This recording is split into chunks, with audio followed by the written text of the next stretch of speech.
오늘 우리에게 주시는 하나님의 말씀은 창세기 35장 16절부터 29절까지의 말씀입니다. 창세기 35장 16절부터 29절까지를 함께 합독하도록 하겠습니다. 창세기 35장 16절부터 29절까지입니다. 함께 읽겠습니다. 시작. 그들이 베델에서 길을 떠나 에브라스에 이르기까지 얼마간 거리를 둔 곳에서 라헬이 해산하게 되어 심히 고생하여 그가 난산할 즈음에 산파가 그에게 이르되 두려워하지 말라. 지금 내가 또 등남하느니라 하매 그가 죽게 되어 그의 혼이 떠나려 할 때에 아들의 이름을 베논이라 불렀으나 그의 아버지는 그를 베냐민이라 불렀더라. 라헬이 죽음에 에브랏 곧 베들레헴 길에 장사되었고 야곱이 라헬의 묘에 비를 세웠더니 지금까지 라헬의 묘비라 일컫더라. 이스라엘이 다시 길을 떠나 에델 망대를 지나 장막을 쳤더라. 이스라엘이 그 땅에 거주할 때에 르우벤이 가서 그 아버지의 첩 비라와 동침하며 이스라엘이 이를 들었더라. 레아의 아들들은 야곱의 장자 르우벤과 그 다음 시므온과 레위와 유다와 이사갈과 스불론이요. 라헬의 아들들은 요셉과 베냐민이며 라헬의 여종 비라의 아들들은 단과 납달리요. 레아의 여종 실바의 아들들은 갓과 아셀이니 이들은 야곱의 아들들이요. 밧단 아람에서 그에게 낳은 자더라. 야곱이 기럇 아르바의 마므레로 가서 그의 아버지 이삭에게 이르렀으니 기럇 아르바는 곧 아브라함과 이삭이 거류하던 헤브론이더라. 이삭의 나이가 180세라. 이삭이 나이가 많고 늙어 기운이 다함에 죽어 자기 열조에게로 돌아가니 그의 아들 에서와 야곱이 그를 장사하였더라. 아멘. 하나님의 명령에 따라 베델로 올라갔던 야곱은 그곳에 제단을 쌓은 후에 그곳에서 내려왔습니다. 그리고 다시금 가족들을 이끌고 이동하기 시작했습니다. 그런데 이 일은 우리에게 한 가지 의문을 던져줍니다. 그것은 어째서 야곱이 베델에 정착해서 살지 않았을까 하는 것입니다. 왜 이런 질문을 하는가 하면 지난주에 살펴보았던 창세기 35장 1절에서 보았듯이 하나님이 야곱에게 이르시되 일어나 베델로 올라가서 거기 거주하며 거기서 제단을 쌓으라고 말씀하셨기 때문입니다. 하나님께서 야곱에게 명령하신 것은 베델에서 단을 쌓으라고 하신 것만이 아니라 베델에서 살라고 하신 것까지였기 때문입니다. 그런데 왜 야곱은 베델에서 계속해서 거주하지 않고 그곳을 떠났던 것일까요? 그 이유는 야곱이 20년 전에 베델에서 하나님께 드렸던 서원 가운데에서 찾아볼 수 있습니다. 창세기 28장 20절부터 22절까지의 말씀입니다. 야곱이 서원하여 이르되 하나님이 나와 함께 계셔서 내가 가는 이 길에서 나를 지키시고 먹을 떡과 입을 옷을 주시어 내가 평안히 아버지 집으로 돌아가게 하시오면 여호와께서 나의 하나님이 되실 것이요 내가 기둥으로 세운 이 돌이 하나님의 집이 될 것이요 하나님께서 내게 주신 모든 것에서 10분의 1을 내가 반드시 하나님께 드리겠나이다 하였더라. 자, 여기에서 볼 수 있듯이 야곱은 하나님께 서원을 드리면서 하나님께 요청하기를 평안히 아버지 집으로 돌아가게 해 주십시오라고 하였습니다. 그러므로 야곱이 아버지 이삭의 집으로 돌아가기 전까지는 하나님께서 야곱의 요청을 완벽하게 이행해 주신 것이라고 할 수 없었습니다. 그런데도 야곱은 베델에 올라가서 자신의 서원을 갚았습니다. 그러니까 하나님께서 약속을 다 지켜주신 것이 아니었음에도 불구하고 야곱이 서원을 갚았다라는 거죠. 그 이유가 무엇이었느냐? 하나님께서 그렇게 하라고 하셨기 때문이죠. 그래서 하나님의 명령에 따라 제단을 쌓은 야곱은 이제 아버지 이삭의 집을 향해 떠난다고 하더라도 아무런 문제가 없는 일이었던 것입니다. 그런 점에서 하나님께서 야곱에게 베델에 거주하며 그곳에 단을 쌓으라고 하셨던 것은 영구적으로 그리하라고 하신 것이 아니라 잠시간 그리하라고 하신 것으로 이해할 수 있습니다. 그리고 야곱은 그 사실을 분명하게 이해하고 있었습니다.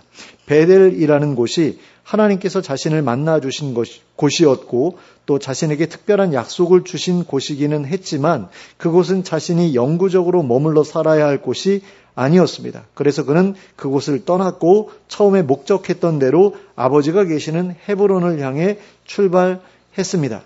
그런데 그들이 베델에서 길을 떠나 헤브론을 향해 가던 중에 라헬이 두 번째 출산을 하게 되었습니다. 그리고 그 과정에서 라헬이 아들을 낳자마자 세상을 떠나게 되었습니다.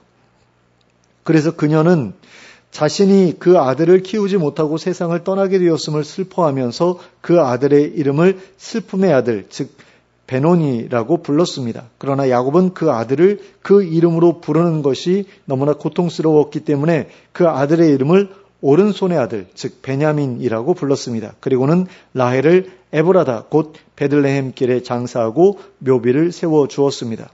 라헬이 자신의 죽음을 슬퍼했던 것은 너무나 당연한 일이었습니다. 너무나도 어린 첫째 아들과 갓 태어난 둘째 아들을 남겨두고 세상을 떠나야 했기 때문입니다. 그런데 라헬의 이 죽음이 더욱 크게 안타까운 이유는 라헬이 낳은 이 아들이 라헬에게 있어서 너무나 간절히 바라왔던 아들이었기 때문입니다. 라헬은 요셉을 낳은 후에 첫 번째 아들이죠.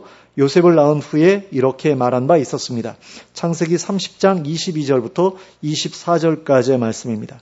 하나님이 라헬을 생각하신지라 하나님이 그의 소원을 들으시고 그의 태를 여셨으므로 그가 임신하여 아들을 낳고 이르되 하나님이 내 부끄러움을 씻으셨다 하고 그 이름을 요셉이라 하니 여호와는 다시 다른 아들을 내게 더하시기를 원하노라 하였더라. 자, 이렇게 첫 번째 아들을 낳자마자 두 번째 아들을 바랐던 것을 볼 수 있습니다. 그때까지 아들을 낳지 못한 것이 얼마나 한이 되었으면 이런 반응을 보였을지 이 말을 통해서 충분히 미루어 짐작할 수 있을 정도입니다. 그런데 그렇게 바랐던 두 번째 아이를 낳게 되었습니다.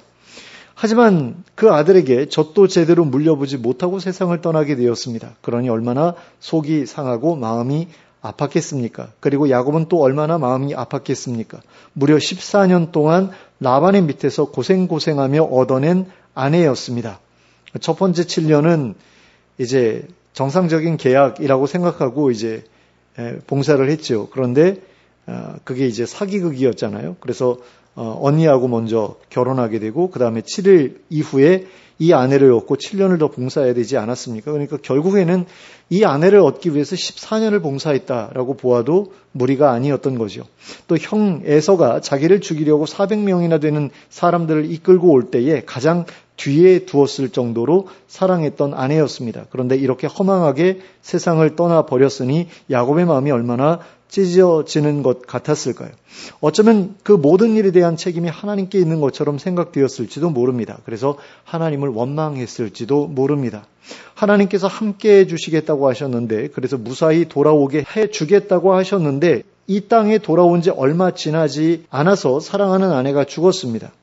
자신은 여전히 살아있으니 하나님께서 약속을 지키신 것이 분명합니다. 그런데 자신에게 속한 아내가 죽었으니 하나님께서 약속을 지키지 않으신 것 같다는 생각도 들었을 겁니다. 그러니 굉장히 복잡한 마음이 이 사람의 마음을 어지럽게 만들었을 겁니다. 그래서 꽤 오랜 시간 힘든 마음을 추스려야 했을 것입니다. 그런데 야곱의 시련은 이것으로 끝이 아니었습니다. 야곱은 라헬을 베들레헴 길에 장사한 다음 다시 길을 떠났습니다. 그리고 에델 망대를 지나 장막을 치고 그곳에 거주했습니다. 그런데 그곳에 거주하는 동안에 루우벤이 첫째 아들이죠. 야곱의 첫째 아들 루우벤이 야곱의 첩 비라와 동침하는 일이 벌어졌습니다. 그리고 야곱도 그 사실을 알게 되었습니다. 야곱으로서는 너무나 고통스러운 일이 아닐 수 없었을 것입니다. 사랑하는 아내를 잃고 고통스러워하던 중에 또 하나의 아내를 잃어버리는 일이 벌어졌기 때문입니다. 그렇잖아요. 자기 아들하고 잠자리를 같이 했어요. 그럼 그 여자랑 다시는 잠자리를 같이 할 수가 없는 거죠. 아내로 대우할 수도 없는 거죠. 그러니까 아내 하나를 또 잃어버린 겁니다. 사랑하는 아내를 잃어버렸는데 그 사랑하는 아내의 여종이었던 그 여자를 자기의 아내로 삼았었잖아요. 근데 그쪽이 완전히 다 끝나버린 거예요. 그러니까 레아의 여종은 실바였잖아요. 그리고 라헬의 여종은 빌하였거든요. 그러니까 자기의 여주인이 죽자마자 자기의 남주인을 배반을 한 겁니다. 빌하라는 여자가. 근데 이게 뭐 화관인지 강간인지 어떤 일인지는 잘 모르겠지만 어쨌든 간에 야고보로서는 더 이상 빌하라는 여인을 쳐다볼 수 없게 된 거죠. 그것도 장자인 르우벤의 배신으로 말미암아서 그런 일이 벌어졌으니 야곱의 마음은 더더욱 고통스러웠을 겁니다. 그리고 야곱은 그런 일이 있은 후에 기럇 아르바 즉 헤브론의 마므레로 가서 그의 아버지 이삭에게 이르렀습니다. 그리고 그곳에서 계속해서 아버지와 함께 지냈습니다. 그리고 이삭의 나이가 180세가 되었을 때 이삭이 세상을 떠났습니다. 그래서 에서와 야곱이 함께 이삭을 장사하였습니다. 그러면 이때에 에서와 야곱의 나이는 얼마가 되었을까요? 120세였습니다. 자기 아버지와 자기들의 나이 차이가 60세가 났기 때문이죠. 에서와 야곱이 태어났을 때 이삭의 나이는 60세였습니다. 그리고 야곱이 밧단 아람으로 떠났을 때의 나이는 70세 정도로 추정됩니다. 그러니까 야곱이 70세였다라는 거예요. 야곱이 자기 형 에서에게 그 죽을 팔아가지고 장자권을 이제 뺐지 않습니까? 그때의 나이를 40세 정도로 보거든요. 그래서 저는 그렇게 죽 빼앗고서 얼마 안 있어서 아버지로부터도 그 축복의 기도를 빼앗아 냈다라고 생각을 했어요. 그래서 40세쯤에 밧단 아람으로 떠났다가 20년 후에 돌아왔으니까 60세 때 돌아왔을 것이다 라고 생각을 했거든요. 그런데 여러 사람들이 이제 계산해 놓은 것을 보니까요. 자기 형으로부터 장자권을 빼앗은 것은 40세였지만 자기 아버지로부터 장자의 기도, 그 장자에 대한 축복 기도를 받아낸 것은 70세 정도로 보더라고요. 그래가지고 가가지고 거기서 이제 7년을 봉사하고 그 레아와 라헬을 아내로 얻잖아요. 그럼 그 나이가 몇 살이 됩니까? 77세에서 78세 정도가 되는 거죠. 그러니까 거의 80에 가까운 나이가 되어서야 결혼을 했다라는 그런 이야기가 되는 거예요. 그러니까 그 당시의 나이와 오늘날 우리의 나이는 뭔가 이렇게 좀 조정이 필요한 거죠. 그때의 나이를 한 절반 정도로 본다든가 뭐 그렇게 봐야지 이 사람들의 어떤 수명이라든가 이런 것이 우리에게 조금 와닿지 않을까라는 그런 생각이 들거든요.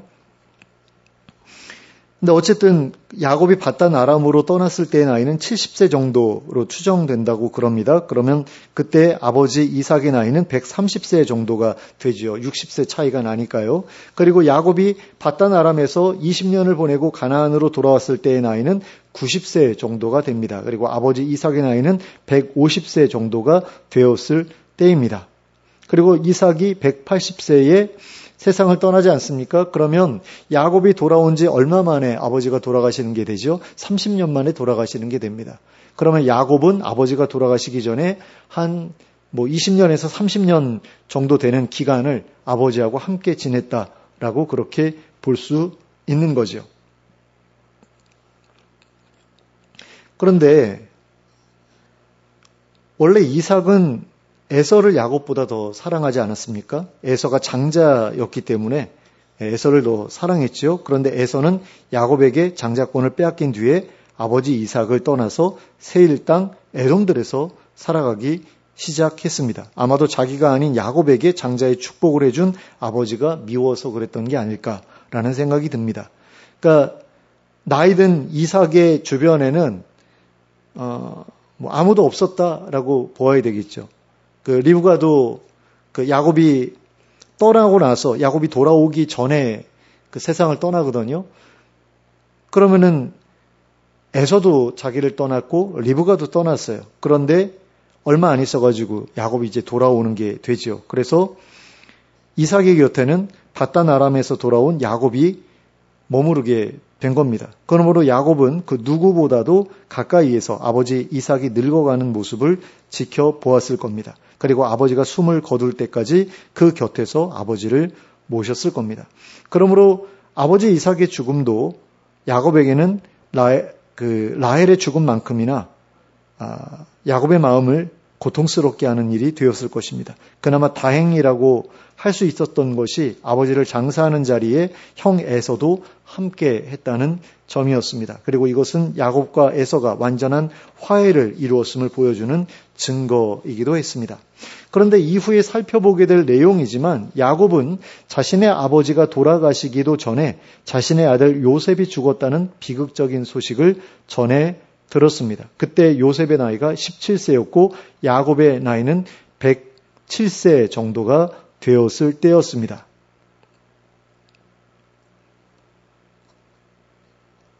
그러니까 딱 중간 정도가 돼요. 가나안으로 돌아오고 나서 아버지가 돌아가시기 전에 그 기간이 한 30년 정도라고 그랬잖아요. 근데 그 중간 정도에 요셉을 이제 잃어버리게 되는 거죠. 사실 요셉이 실제로 죽은 것은 아니었잖아요. 형의 질투로 인해서 이집트로 팔려갔던 것 아닙니까? 그래서 야곱은 나중에 요셉과 만나게 되죠. 하지만 그 전까지는 요셉이 죽은 줄로만 알고 슬픔의 시간을 보내야 했던 겁니다. 그리고 요셉과 다시 만나게 되기까지도 여러 가지 어려움들이 있었죠. 특별히 큰 흉년을 겪으면서 고통스러운 시간을 보내야 하지 않았습니까? 그러다가 이제 아들에게 가서 아들을 만나게 되기는 했지만요. 그리고 이러한 야곱의 삶을 살펴볼 때에 우리는 야곱이 베델에서 하나님을 만났던 그 사건이 야곱의 인생에서 어떤 의미를 가지고 있는 것인지에 대해 다시 한번 생각해 보지 않을 수가 없습니다. 솔직히 야곱의 인생 전체에 대해서 잘 알지 못하고 있는 사람이라면 야곱이 베델에 올라가 제단을 쌓았을 때 이제는 야곱의 고생이 모두 끝났구나 하고 생각했을 겁니다. 어쩌면 야곱도 그렇게 생각했을지 모릅니다. 바단 아람에 가서 정말 죽으라고 고생을 하고서 돌아온 것 아닙니까? 20년 가까이 혹사당하다가 돌아온 거 아니에요? 그러니까 이제는 형과의 관계만 해결하면 되는데 그 형과의 관계도 해결했단 말입니다. 그러니까 이제 베델에 올라갔을 때 이제 모든 게 다 끝났구나. 모든 어려움이 끝났구나. 이렇게 생각했을 수도 있다라는 거죠. 그리고 야곱을 지켜보던 성경의 독자들도 그렇게 생각했을 가능성이 없지 않다라는 거죠. 하지만 베델은 야곱의 고생이 끝나는 종착지가 아니었습니다. 야곱이 평생 동안 자리를 잡고 살아가야 할 종착지도 아니었습니다. 그곳은 야곱이 잠시간 머물러야 할 기착지에 불과했습니다. 하지만 야곱의 인생 전체에 대해 잘 알지 못하는 사람들은 하나님이 그곳에서 야곱을 만나 주셨기 때문에, 그리고 하나님이 그곳에서 야곱에게 커다란 복을 약속해 주셨기 때문에 그곳이야말로 야곱이 뿌리를 내리고 정착해서 살았어야 할 장소라고 오해하기 쉽습니다. 그러나 절대로 그렇지 않습니다. 사실 우리도 가끔은 그런 생각을 할 수 있습니다. 베델에서 살았으면 좋지 않았을까? 거기서는 하나님을 계속해서 만날 수 있었을 것 아니냐? 이런 생각이 들 수 있잖아요.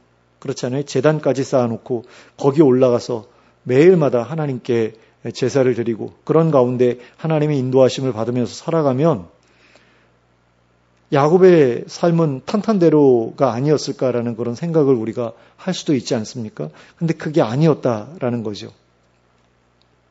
앞에서도 말씀드렸지만 야곱은 이후에 헤브론으로 옮겨가서 그곳에서 20-30년 동안을 살았습니다. 그리고 그 후에는 이집트로 내려가서 27년 정도를 살다가 147세에 세상을 떠났습니다. 근데 이게 우연히 그렇게 된 게 아니죠. 그죠? 하나님께서 섭리하신 거잖아요. 하나님께서 요셉을 먼저 보내시고 그리고 가족들도 그곳으로 보내신 것 아닙니까? 그럼 베델에 있었으면 흉년을 경험하지 않아도 되었을까요? 아니잖아요. 베델에서 살았다고 하더라도 흉년은 피할 수 없었을 겁니다. 이집트 말고는 대안이 없었을 거예요. 그런 점에서 베델이라는 곳이 영구적으로 야곱이 머물렀어야 될 그런 장소가 아니었다라는 게 확실해진다라는 거죠.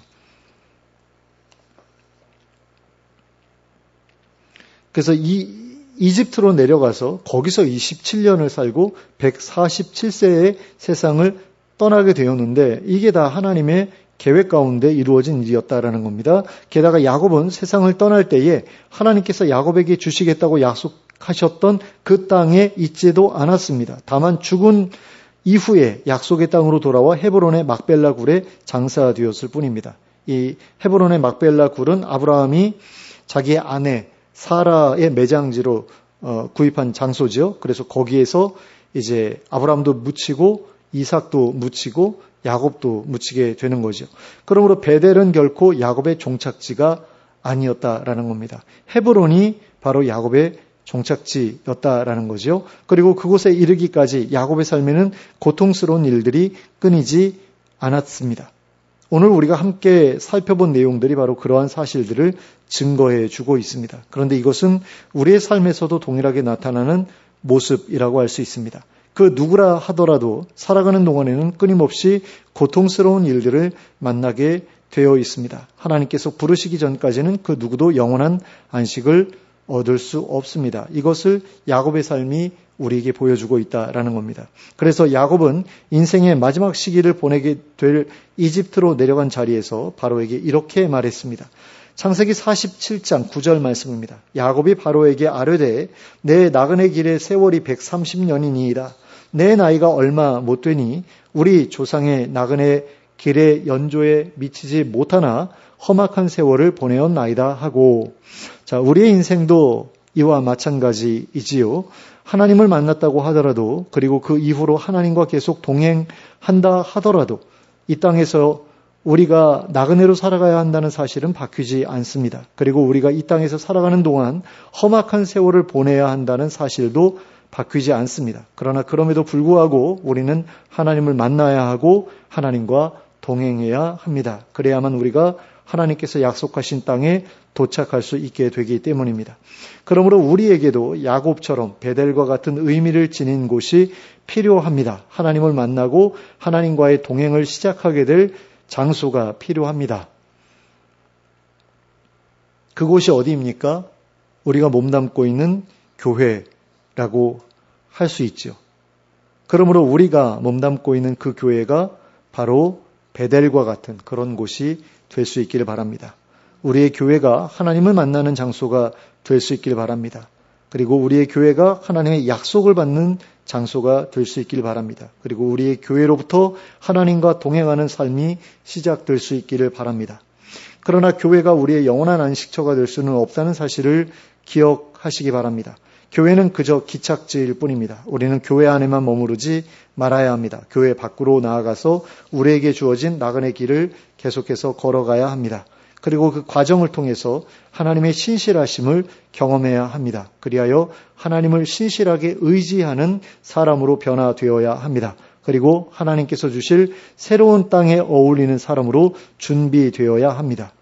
야곱의 인생이 바로 그러한 길을 우리에게 보여주고 있습니다. 야곱은 하나님과 함께 나그네 길을 걸으며 험악한 세월을 보내는 가운데 사기꾼이라는 이름에 어울리는 모습에서 벗어나 하나님께서 상대해 주실 만한 사람이라는 이름에 어울리는 모습으로 변화되었습니다. 야곱이라는 이름에 어울리는 모습에서 이스라엘이라는 이름에 어울리는 모습으로 변화되었다라는 겁니다.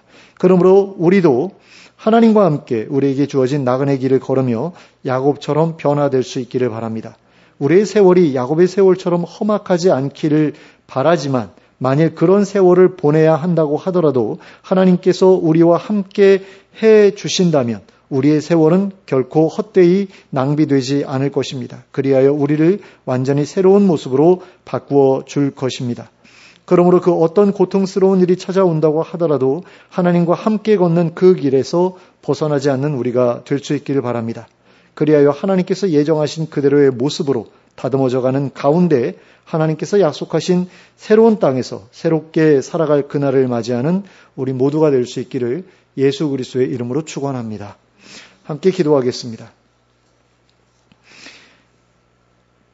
사랑의 하나님 아버지, 야곱이 베델에 올라갔을 때 야곱의 모든 고생이 끝난 것처럼 보였지만 그러나 그 이후로도 그에게 남은 길이 있었고 그 길을 가는 가운데 무수한 고난을 겪었던 것을 오늘 말씀을 통해서 우리가 살펴보았습니다. 얼마나 힘든 일이 그의 인생에 계속해서 벌어졌는지에 대해서 우리가 보았는데 참으로 그런 것이 바로 우리에게 주어져 있는 인생이 아닌가라는 그런 생각이 듭니다. 정말 험악한 세월을 보내면서 나그네 길을 걸어야 되는 것이 바로 우리에게 주어진 그런 사명이라고도 할 수 있는데 하나님 우리가 그 길을 제대로 걸어갈 수 있기를 원합니다. 그러면서 야곱과 같이 변화의 과정을 밟아 나갈 수 있게 되기를 원합니다. 자기 힘으로 어떻게든 살아보려고 했고 또 많은 것들을 누려보려고 했지만 결국에는 하나님을 의지하지 않고는 살아갈 수 없는 존재라는 사실을 깨달았던 야곱처럼 우리도 우리 힘만으로 이 세상을 살아갈 수 없고 또 하나님을 의지하지 않고서는 제대로 이 삶을 살아낼 수 없다는 사실을 깨닫게 되기를 원합니다. 무엇보다 하나님께서 우리에게 주실 그 약속의 땅에서 살아가기 위해서는 정말 아름다운 모습으로 변화될 필요가 있는데 그 변화의 과정 가운데 하나님께서 함께해 주지 않으신다면 우리는 절대로 하나님이 원하시는 그 모습으로 변화될 수 없음을 우리가 기억할 수 있기를 원합니다. 그래서 얼마나 어렵고 힘든 일들이 우리의 삶 가운데 찾아오든 간에 우리가 하나님이 가라고 하신 그 길을 벗어나지 않을 수 있기를 원합니다. 계속해서 하나님의 인도하심을 받으며 또 하나님과 동행하는 가운데 하나님이 바라시는 그 길로 나아갈 수 있기를 원하고 그 가운데서 만나는 여러 가지 일들을 통해서 정말 정금같이 다듬어져가는 저희들 될 수 있기를 원합니다. 저희를 하나님께서 붙들어 주시옵소서. 저희를 끝까지 인도하여 주시옵소서. 그리고 그런 길을 잘 걸어갈 수 있도록 하나님 베델과 같은 장소를 저희에게 허락하여 주시옵소서. 하나님을 만나고 하나님의 음성을 듣고 하나님의 약속을 받고 또 하나님과의 동행이 시작되는 그런 곳을 저에게 허락하여 주시옵소서. 저희가 몸담고 있는 교회가 바로 그런 곳이 되어서 우리 교회를 통해서 많은 일들을 저희가 경험할 수 있게 해주시고 그러한 경험을 통해서 하나님을 더욱더 신뢰하고 하나님께 자신의 삶을 완전히 맡길 수 있는 그런 변화가 시작될 수 있도록 은혜를 베풀어 주시옵소서. 그리고 그렇게 변화된 모습 가운데 계속적인 하나님과의 동행이 이루어지게 하시고 우리의 변화가 단 한 번의 변화로 그치는 것이 아니라 계속해서 변화되어가는 가운데 성숙의 길로 나아갈 수 있도록 인도하여 주시옵소서. 이 모든 말씀을 예수 그리스도의 이름으로 기도하였습니다. 아멘.